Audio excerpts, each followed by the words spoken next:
हाय। हम सबको पता है फास्टिंग के कितने सारे बेनिफिट्स होते हैं, है ना। जैसे कि हार्मोनल रीसेट, जिसकी वजह से हॉर्मोन्स की वजह से होने वाला फैट डिपॉजिट जो होता है बॉडी में वो भी रुक जाता है। जी हाँ, कोर्टिसोल एक हार्मोन होता है, जब वो बॉडी में बढ़ता है तो बॉडी फैट स्टोर करना चालू करती है एंड ये चीज़ रुक सकती है अगर आप फास्टिंग करते हो। इसके अलावा मेटाबॉलिक रीसेट भी एक चीज़ है जिसकी वजह से आपकी जो बॉडी की फैट बर्निंग एबिलिटी है, यानी कि फैट बर्न करने की क्षमता है, वो भी इम्प्रूव हो जाती है। लॉन्ग रन में फैट बर्न ज़्यादा करती है तुम्हारी बॉडी। इसके अलावा on the day of fast, जिस दिन तुम फास्ट करते हो उस दिन भी तुम्हारी बॉडी बहुत सारा फैट बर्न करती है, जितना रेगुलर डेज पे नहीं करती, उससे ज़्यादा या डबल भी कर सकती है, डिपेंडिंग तुम्हारी हैबिट्स कैसी हैं। इसके साथ ही साथ तुम्हारी बॉडी कैलोरी डेफिसिट में भी बहुत ज़्यादा हेल्प करेगी तुम्हारी, क्योंकि अगर तुम एक दिन में 500 कैलोरीज का डेफिसिट करते हो 400 एक्सरसाइज करके और 100 खाने से कम करके, तो हफ्ते भर में तुम 450 ग्राम वेट कम कर पाओगे, क्योंकि वो एवरेज पे 3500 कैलोरीज होगी, तो 450 ग्राम के आसपास वेट बनाता है। लेकिन अगर तुम फास्ट करते हो, तुम फास्ट वाले दिन ईजिली 1000 से 1500 कैलोरीज का डेफिसिट क्रिएट कर सकते हो, यानी कि 3500 की जगह 4500 कैलोरीज।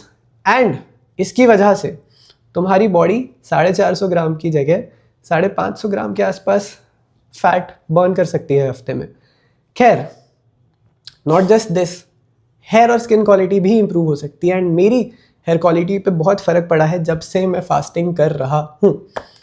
अब और भी बहुत सारे रीजंस हैं जिसकी वजह से मेरी हेयर क्वालिटी जैसी है वैसी है, लेकिन ये सारे रीजंस मेरी लाइफस्टाइल की वजह से हैं, जिसमें से फास्ट हर हफ्ते एक दिन होता है, 24 घंटे ना खाना ना पानी। लेकिन आज हम एक ऐसे फास्टिंग टेक्निक के बारे में बात करने वाले हैं जो बहुत इजी है और हर बिगनर इसे कर सकता है। और इसीलिए आज हम एक ऐसे ईटिंग या फास्टिंग पैटर्न के बारे में बात करने वाले हैं जो एक पैटर्न है। ये एक दिन का फास्ट नहीं है, ये कुछ दिनों, हफ्तों, महीनों, सालों या लोग जिंदगी भर के लिए भी इसे अडॉप्ट कर लेते हैं। हाँ जी, इस पैटर्न में 24 में से कुछ घंटे आप फास्ट करते हो, जिसे फास्टिंग विंडो कहा जाता है, और कुछ घंटे आपको खाना अलाउड होता है, जिसे ईटिंग विंडो कहा जाता है। एंड इसका नाम है इंटरमिटेंट फास्टिंग। नाउ ये बहुत इजी तो है फॉलो करना, इससे रिजल्ट्स भी मिल जाते हैं, लेकिन इससे साइड इफ़ेक्ट्स भी बहुत सारे हो सकते हैं। और इससे साइड इफ़ेक्ट्स इसलिए होते हैं क्योंकि मेजॉरिटी लोग जो हैं वो अनफिट हैं ऑलरेडी, उनकी लाइफस्टाइल अच्छी नहीं है, उनको चाहिए शॉर्टकट। खराब diets, crash diets, supplements try कर चुके हैं और उनको साइड इफ़ेक्ट्स नहीं दिखे या दिखे होंगे, जिस वजह से अब ये अर्जेंसी में फास्टिंग करके जल्दी रिजल्ट्स लाना चाहते हैं। खैर, हम आगे बढ़ते हैं। मैं तुम्हें बताता हूँ इसके साइड इफ़ेक्ट्स क्या हो सकते हैं। तुम्हें अगर कोई क्रॉनिक इशू है, तुम्हें कोई ऑटो इम्यून इशू है, तो वो बढ़ सकता है। तुम्हें डेफिशिएंसीज है तो वो बढ़ सकती है। और अगर ये सारी चीज़ें नहीं हैं तो तुम्हें हो सकती हैं। तुम्हारा hair quality, skin quality improve होने की बजाय डिप्रूव हो सकता है। तुम्हारा फैट बर्न होने की बजाय स्टोर हो सकता है। और भी बहुत सारे साइड इफ़ेक्ट्स हैं जो हो सकते हैं। लेकिन ये 3 मेजर गलतियाँ सबसे कॉमन क्या है? पहली गलती, बहुत सारे एक्सपीरियंस लोगों के पॉडकास्ट सुन के सीधे उनका पैटर्न फॉलो करना, जो है 16 घंटे का फास्ट और 8 घंटे का खाने का टाइम। प्रॉब्लम इस कि मैराथन प्रैक्टिस के पहले दिन तुम मैराथन नहीं भागते, तुम 1 किलोमीटर भागते हो, क्योंकि अगर तुम सीधे मैराथन भागोगे तो अगले दिन भागने लायक नहीं रहोगे, जो कि इस केस में होता है। लोग बहुत जल्दी गिव अप कर देते हैं, और अगर नहीं करते तो बॉडी सर्वाइवल मोड में चली जाती है। सर्वाइवल मोड में कैसे जाती है उसके लिए तुम ये वीडियो देख सकते हो, जिसमें अगेन सारे साइड इफेक्ट्स भी होते हैं। फैट लॉस की जगह स्टोर होता है। दूसरी गलती पे आते हैं, जो कि है पहली गलती से कनेक्टेड। अब क्योंकि लाइफस्टाइल खराब है, तुम इतना बड़ा ईटिंग विंडो बना चुके हो, फास्टिंग विंडो बना चुके हो, क्रेविंग्स बहुत ज़्यादा होती है। एंड मैंने तुम्हें बताया था कि हार्मोनल रीसेट होता है, यानी कि 2 हार्मोन है, लेप्टिन और ग्रेलिन, जो जिम्मेदार होते हैं भूख लग गई है या पेट भर गया है का सिग्नल देने के लिए, वो भी रीसेट होते हैं, जिस वजह से दिन में कभी भी भूख लग सकती है। लेकिन क्रेविंग्स तब बढ़ती है जब तुम्हारी डाइट में अच्छी चीज़ें नहीं है, न्यूट्रिशंस नहीं है, और तुम हाइड्रेटेड भी नहीं हो, जिसकी वजह से तुम्हें शुगर की या सॉल्ट की क्रेविंग होती है। और उसकी वजह से तुम जाते हो अगली प्रॉब्लम पे, जो है कि सब बोलते हैं कि फास्ट तोड़ने के बाद जितना चाहो खा सकते हो, लेकिन कोई नहीं बताता कि क्या खाना है। और क्रेविंग्स में गिव इन करके तुम ऑर्डर करते हो जंक, आइसक्रीम बकेट्स हो या पिज़्ज़ाज हो।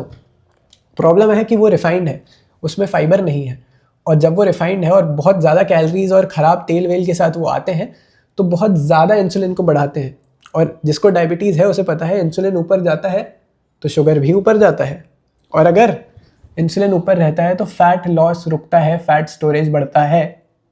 फैट बर्न करने के लिए इंसुलिन नीचे होना चाहिए, क्योंकि इंसुलिन ग्लूकोज बर्न करता है, यानी कि कार्बोहाइड्रेट्स। खैर, इसमें भी बता देता हूँ साइड इफेक्ट्स क्या होते हैं। तुम्हारी बॉडी फैट स्टोर करने लग जाती है, इसलिए क्योंकि तुमने बहुत ज़्यादा जंक खा लिया जिसमें फाइबर कम था, तो बहुत ज़्यादा खाना ईजी होता है। एंड इंसुलिन बहुत ज़्यादा बढ़ता है, कैलोरीज बहुत ज़्यादा आती है, एक्स्ट्रा कैलोरीज आ गई तो एक्स्ट्रा कैलोरी स्टोर हो जाएगी, फैट बर्न करने की जगह फैट बढ़ जाएगा। लेकिन तीसरी गलती क्या है? तीसरी गलती है कि इंसुलिन नहीं बढ़ाने के लिए या फैट खाने से फैट हो जाते हैं, ये सारी चीज़ें सोच के लोग जाते हैं प्लांट डाइट पे या वेजिटेबल स्मूदी वाली डाइट पे या बोल्स पे। प्रॉब्लम है कि वहाँ पे प्रोटीन नहीं मिलता, फैट्स नहीं मिलता, फैट तो आपने कट कर दिए, कार्ब्स भी आपने कट कर दिए हैं। एंड इसकी वजह से कैलोरीज तो आपकी चलो कम हो गई, प्रॉब्लम है इसकी मिनरल्स भी तो बिल्कुल कम हो गए हैं, प्रोटीन भी तो नहीं मिल रहा है। प्रोटीन जो जिम्मेदार होता है आपकी बॉडी में मसल की रिकवरी के लिए, आपकी बॉडी की रिकवरी के लिए, आपकी बॉडी के बाकी मेटाबॉलिक फंक्शंस के लिए, कार्बोहाइड्रेट जो जिम्मेदार होते हैं एनर्जी लेवल्स के लिए, जब वो नहीं मिलेंगे तो मेंटल या कॉग्निटिव फंक्शन आपका खराब हो जाएगा, मूड स्विंग्स बहुत ज़्यादा रहेंगे, हार्मोनल इम्बैलेंस बहुत ज़्यादा रहेगा। इसलिए कार्ब्स बहुत ज़रूरी है। और फैट्स अगर आपके पास नहीं है तो जो भी आप खा रहे थे वो मिनरल्स आपकी बॉडी में एब्जॉर्ब कैसे होंगे भैया? एंड इसके चलते डेफिशिएंसीज बढ़ेगी, बॉडी अगेन सर्वाइवल मोड में चली जाएगी, क्योंकि कैलोरीज बहुत ही कम हो जाती है फाइबर के साथ, पेट भी खराब होता है। और सर्वाइवल मोड के लिए ये वीडियो तो तुम देख ही सकते हो, बाकी जो गलतियां हैं वो गलतियों के लिए पिछला वीडियो तुम देख सकते हो। अब इन गलतियों का सॉल्यूशन क्या है? वीडियो खैर काफ़ी लंबा हो जाएगा, तो वो मैं तुम्हें अगले वीडियो में दूंगा, इसके पार्ट 2 में। तब तक के लिए अपना ध्यान रखो। आई होप मैंने आज वैल्यू तो ऐड नहीं की होगी, लेकिन तुम्हारी अवेयरनेस में एक पॉइंट बढ़ाया होगा। तो मैं तुम्हें मिलूंगा अगले वीडियो में। Okay, bye.